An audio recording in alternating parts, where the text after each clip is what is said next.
Hello dear students, so we proceed with our next topic of chapter number 13, that is shift or change in supply or market equilibrium. Like demand, shift in supply or change in supply has two aspects. Number one is increase in supply, number two is decrease in supply. In case of increase in supply, the supply curve shifts to the right. कहते हैं अगर increase होती है supply तो shift curve supply curve कहाँ को shift करता है राइट को. In case of decrease in supply तब सप्लाई कर्व कहाँ शिफ्ट करता है लेफ्ट को. So first case we are having increase in supply.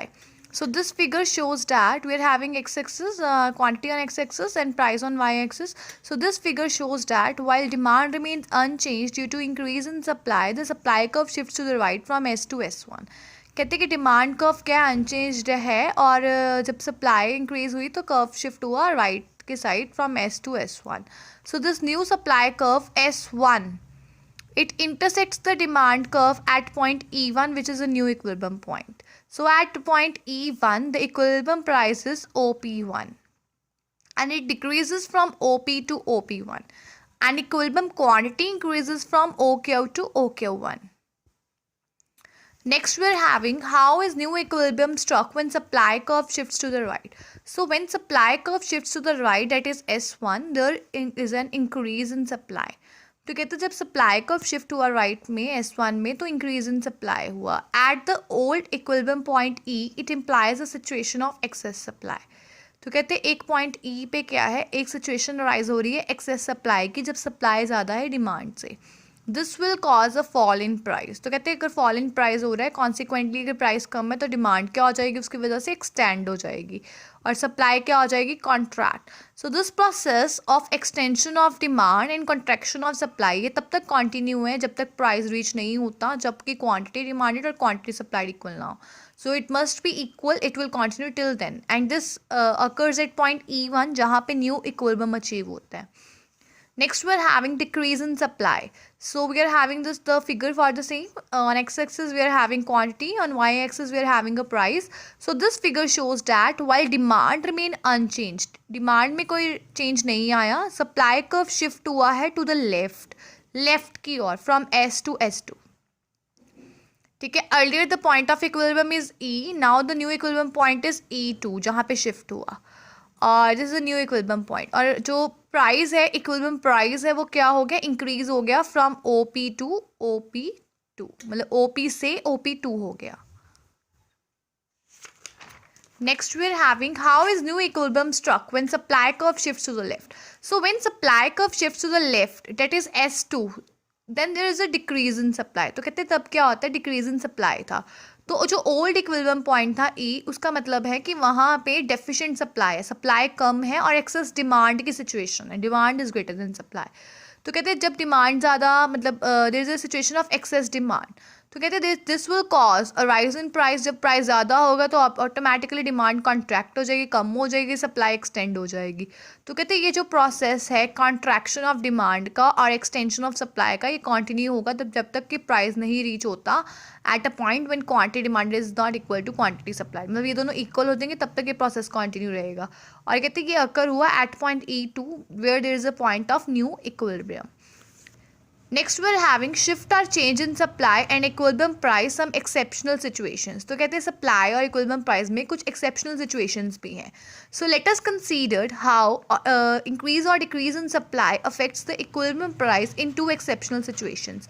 Number one we are having when demand for the commodity continues to be perfectly elastic. कहते हैं जब demand क्या है, perfectly elastic है. सेकेंड केस है when demand for the commodity continues to be perfectly inelastic. Second case है जब क्या है, perfectly inelastic.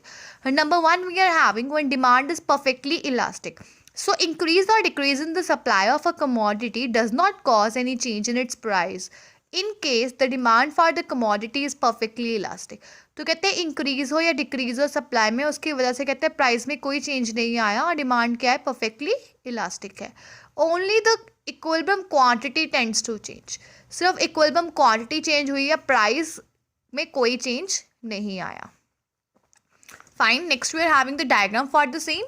So number one we are having the diagram for increase in supply and next we are having the decrease in supply. On x-axis we represent quantity and y-axis we are having that price. So this figure shows that E is the point of equilibrium where E is the point of equilibrium where the perfectly elastic demand curve intersects the supply curve. तो कहते हैं ये perfectly elastic demand curve है, price same है, perfectly demand same है, तो ये क्या है, डिमांड कर्व है, इंटरसेक्ट कर रहा है सप्लाई कर्व को एट पॉइंट ई.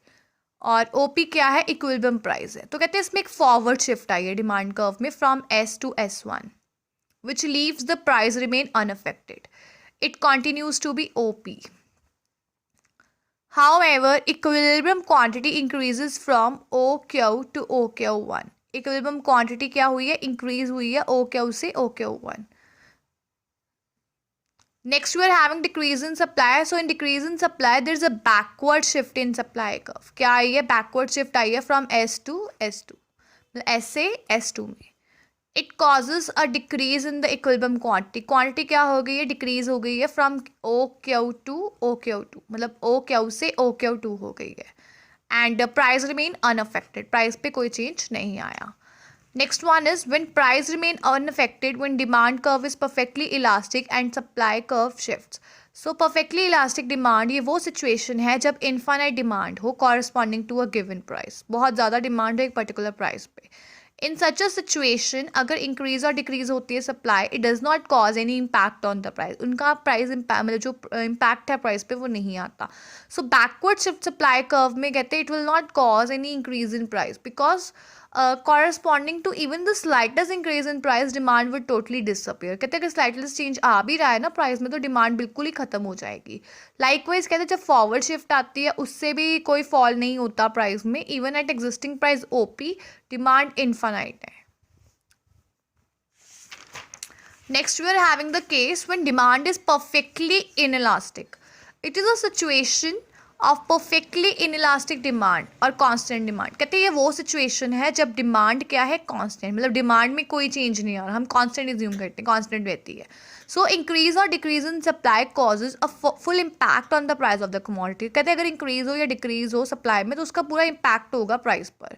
ऑफकोर्स कहते हैं जो इक्विलिब्रियम क्वांटिटी है वो कांस्टेंट रहती है, डिमांड क्या रहती है, constant, simply because demand constant है. So we are having these two diagrams. First one is for the increase in supply. Second one is the decrease in supply. On x-axis we are having that quantity and y-axis we are having that price.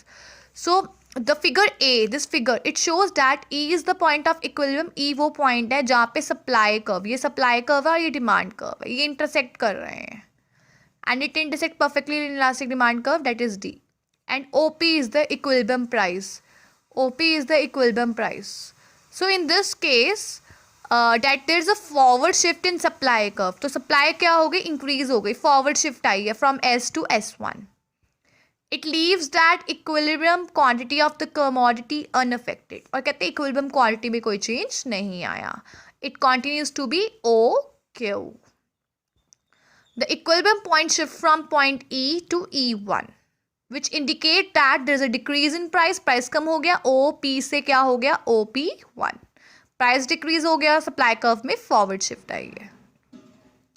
Likewise in diagram B or figure B, it shows that earlier there is a point of equilibrium, that is E, where supply curve and demand curve intersect, perfectly inelastic demand curve intersect, and there's a backward shift, and from that point to E there's a new equilibrium point we are having E2.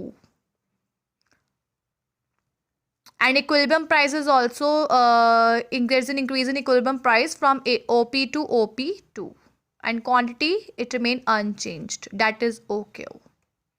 So this is a case when demand is perfectly inelastic.